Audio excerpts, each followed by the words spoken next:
Una sa lahat, maligayang pagdating sa video ng pagtuturo sa paghuhugas ng kotse na espesyal na idinisenyo para sa iyo. Susunod, gagamitin ko ang pinakasimpleng paraan upang turuan ka kung paano hugasan ang iyong sasakyan ng mabisa at malinis at masiyahan ka. Una sa lahat, ang mga sumusunod na tool ay dapat na inihanda para sa iyo ni Han Hemin.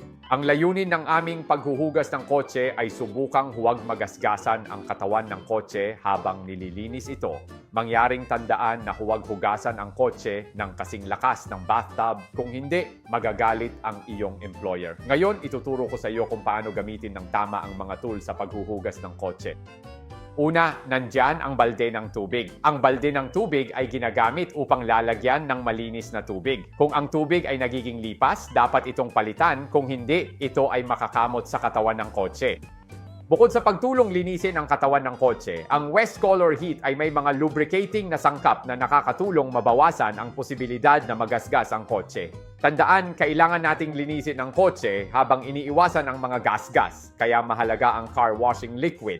Ang mga guwantes sa paghuhugas ng kotse ay ginagamit para linisin ang katawan ng kotse tulad ng pinto, hood at bubong. Maaring gamitin ang mga ito, ngunit tandaan na huwag gamitin ang guwantes sa pinakamaruming bahagi gaya ng gulong at ilalim ng kotse. Isipin na kung ginamit mo ito sa paglilinis ng countertop ng kusina, hindi mo ito gagamitin sa banyo.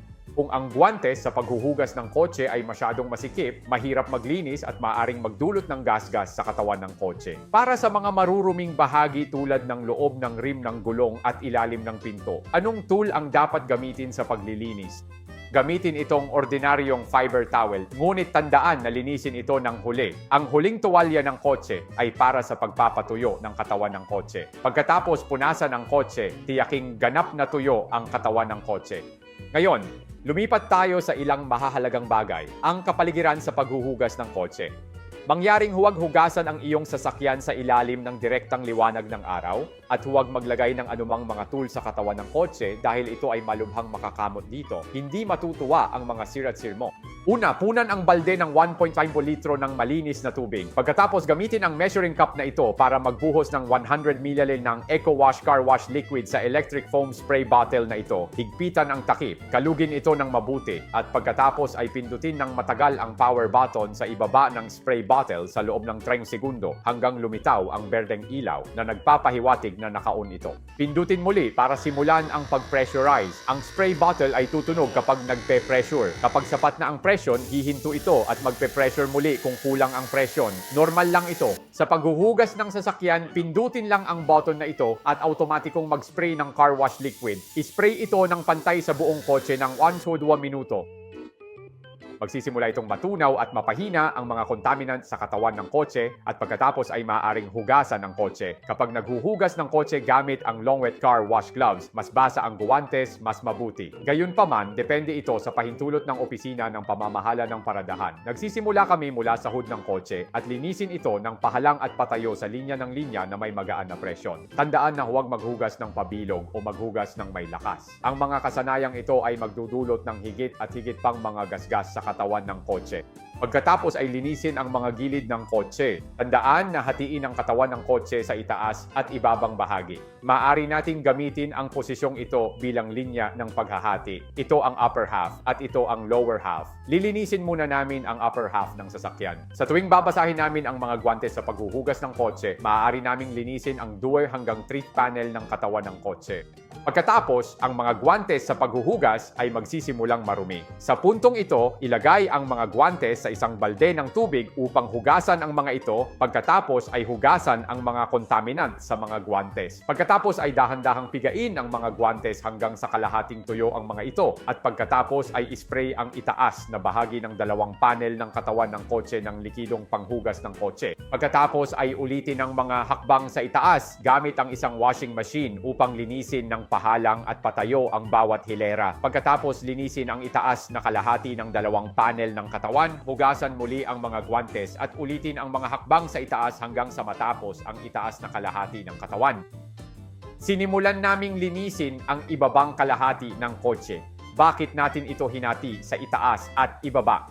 Dahil ang ibabang bahagi ng kotse ay mas marumi. Kaya inuuna nating linisin ang itaas na bahagi habang pinakamalinis pa ang mga guwantes.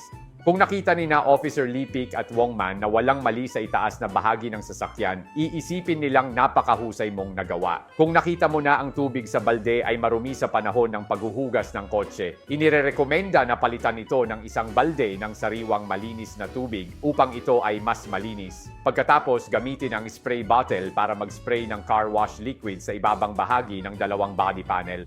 Pagkatapos, dahan-dahang linisin ang ibabang kalahati ng dalawang panel ng driver ng paisa-isa at ulitin ang mga hakbang sa itaas hanggang sa malinis ang ibabang kalahati ng buong katawan ng kotse. Gagawin nitong malinis ang buong kotse. Pagkatapos, hugasan ang katawan ng kotse, maaari kang gumamit ng tuwalya ng kotse para patuyuin ang katawan ng kotse simula sa bubong at tapos ka na.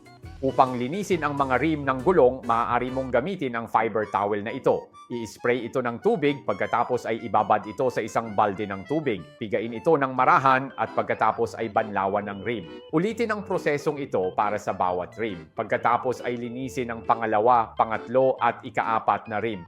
Yun lang. Tandaan, hindi mo kailangang hugasan ang gulong. Ang tuwalya ay hindi maaring malinis na hugasan. Ang gulong ay gagawing marumi ang tuwalya, kaya itatapon ito. Sa paggamit ng guwantes sa paghuhugas ng kotse, gawin itong tuwalya at gumamit ng bagong pamunas na tuwalya para patuyuin ang kotse. Pinakamainam gumamit ng maligamgam na tubig at ang temperatura ng tubig sa paghuhugas ng kamay ay hindi dapat lumampas sa 50 degrees. Huwag gumamit ng oil conditioner. Pagkatapos hugasan at patuyuin, maaari niya itong gamitin muli sa susunod. Kumpleto na ang car wash, gamitin ang parehong paraan sa susunod na hugasan mo ang iyong sasakyan. Kapag malinis at walang gasgas ang iyong sasakyan, matutuwa si Sir Huang Min sa paggamit nito araw-araw.